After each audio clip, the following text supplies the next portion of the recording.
સ્થાનિક સ્વરાજની ચૂંટણીને લઈને રાજકારણનો માહોલ ગરમાયેલો છે।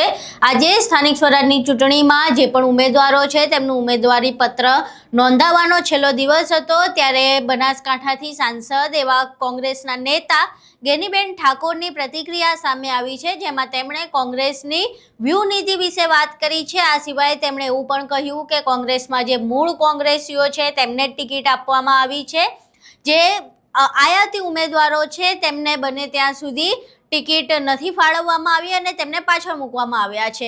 આ સિવાય તેમણે ભાજપ ઉપર પણ પ્રહાર કર્યા હતા અને આખી સ્થાનિક સ્વરાજની ચૂંટણીમાં કોંગ્રેસ કઈ વ્યૂહ નીતિથી આગળ વધવાની છે અને કેવી રીતે જીતશે તે વિશે પણ વાત કરી હતી। અહીં સાંભળીએ કે ગેનીબેન ઠાકોર સમગ્ર સ્થાનિક સ્વરાજની ચૂંટણીને લઈને શું કહી રહ્યા છે। સ્થાનિક સ્વરાજની ચૂંટણીના ફોર્મ ભરવા માટેની આજે છેલ્લી તારીખ છે।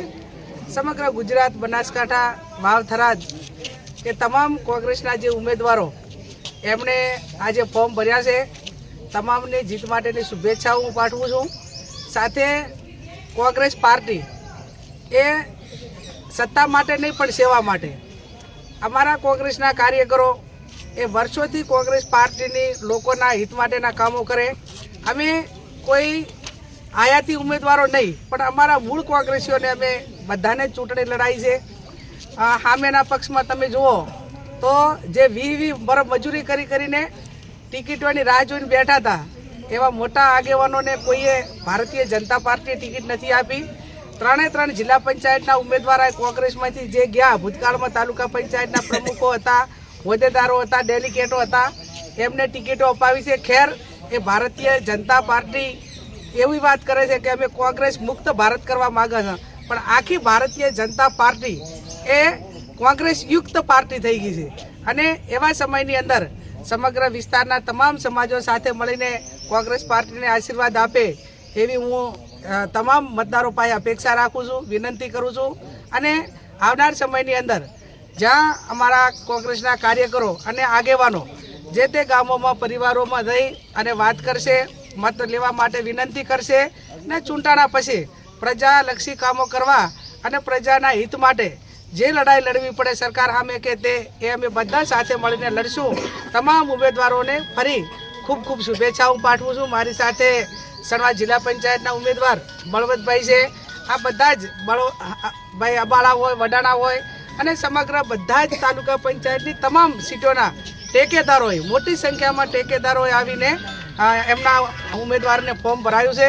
એટલે એક ખેલદિલીપૂર્વક સાથે સાથે કાયદો અને વ્યવસ્થિત જળવાઈ રહે, વહીવટી તંત્ર એ પોતાનું કામ કરે અને જે સત્તામાં બેઠેલા લોકો કોઈ પણ ઉમેદવારોને, અમારા ઉમેદવારોને કે કાર્યકરોને ધાક ધમકી ના આપે અને એવું ક્યાંક અમારા ધ્યાનમાં આવશે તો અમે કોંગ્રેસના ઉમેદવારો, કોંગ્રેસ પાર્ટીના કાર્યકરો અને આમ પ્રજા સાથે છીએ। એમની સામે જે રીતે લડાઈ લડવાની હોય એ લડવા માટે અમે સક્ષમ છીએ। ફરી તમામ જિલ્લાના, તાલુકાના અને રાજ્યના તમામ કોંગ્રેસના ઉમેદવારોને જીત માટેની શુભેચ્છાઓ પાઠવું છું। આપ સૌ અહીં તમે ગેનીબેન ઠાકોરને સાંભળ્યા, જેમાં ગેનીબેન ઠાકોર એવું કહી રહ્યા છે કે કોંગ્રેસ આયાતી ઉમેદવાર નહીં પરંતુ મૂળ કોંગ્રેસીઓને ટિકિટ આપશે, કારણ કે અમે સત્તા માટે નહીં પરંતુ સેવા માટે આવ્યા છીએ।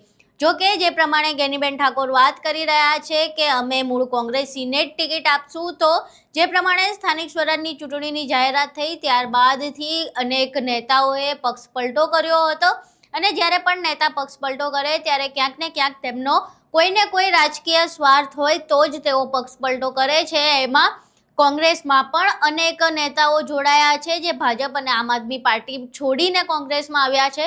અને જે પ્રમાણે ગેનીબેન ઠાકોર કહી રહ્યા છે કે ફક્ત મૂળ કોંગ્રેસીઓને જ આગળ વધારવામાં આવશે ને તેમને જ પ્રોત્સાહિત કરવામાં આવશે, આયાતી જે ઉમેદવારો છે તેમને મહત્વ આપવામાં નહીં આવે।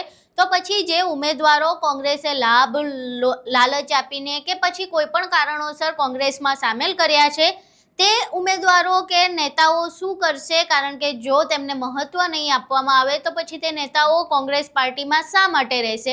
આ એક અહીં મોટો પ્રશ્ન ઊભો થાય છે।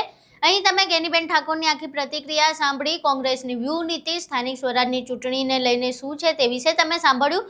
સમગ્ર બાબતને લઈને તમારું શું માનવું છે, ચૂંટણીને લઈને તમારું શું માનવું છે, તમારા મંતવ્યો અમને કોમેન્ટ બોક્સમાં જરૂર જણાવજો। જો વિડીયો પસંદ આવ્યો હોય તો વિડીયોને લાઇક કરજો, શેર કરજો અને અમારી ચેનલને સબસ્ક્રાઈબ કરવાનું ભૂલશો નહીં। નમસ્કાર।